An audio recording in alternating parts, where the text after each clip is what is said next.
एक छोटे से बालक थे जिनका नाम था धन्ना जाट, बड़े महान भगत हुए। उनको परिवार की मां ले गई कथा सुनाने, तो कथा में कह रहे थे बिना भगवान का भोग लगाए जो खाता है वो पाप खाता है, भगवान की सेवा करनी चाहिए।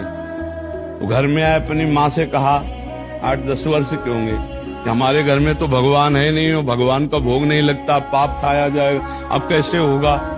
तो कथा का आखिरी दिन था, तो पंडित जी के पास गए, कहा कथा आपने सुनाया कि बिना भगवान का भोग लगाए नहीं खाना चाहिए, भगवान हमारे यहाँ तो भगवान है नहीं, तो आप भगवान दे दो। तो उन्होंने देखा कि बच्चा है, तो उन्होंने कहा देखो कथा समाप्त होगी तब भगवान दे देंगे। अब वो दूसरे दिन जब जाने लगे तो उनके पीछे चले, भगवान दे दो गुरुजी आप कह रहे थे।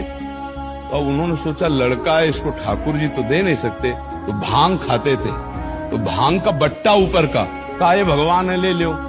पूरी कथा बड़ी, तो उनका कैसे सेवा करेंगे, तो बोले नहा के नहा देना और पवा के पा लेना, बस इतनी सेवा। ओ इतने खुशी हो, देखो विश्वास है क्या, भांग का बट्टा, इतने खुशी हो गए कि मुझे ठाकुर जी मिल गए, मुझे भगवान मिल गए।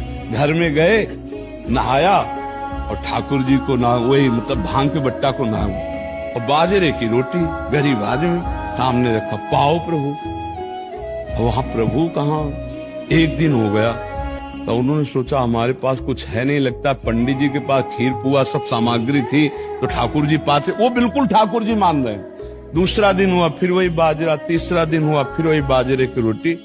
तो वो रो रो करके ऐसे भांग का बट्टा पकड़ा, कहने लगे प्रभु हमारे पास नहीं है कि हम तुम्हें खीर पूड़ी पुआ पवा सके, और गुरु जी ने कहा बिना पवाए पाना नहीं, अगर आप नहीं पाओगे तो हम चाहे मर जाएं लेकिन नहीं पाएंगे। उसी समय श्री कृष्ण प्रकट हो गए, क्योंकि भगवान तो सर्वत्र है ना। भांग के बट्टे की जगह में श्री कृष्ण बैठे हैं, उन्हीं की अवस्था का रूप लेके, और बाजरे की रोटी शुरू कर दी पाना।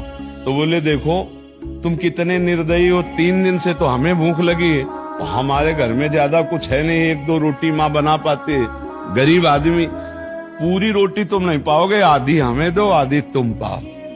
भगवान ने, और फिर जो लीला का विस्तार हुआ कि धन्ना सेठ हो गए, अपार वैभव।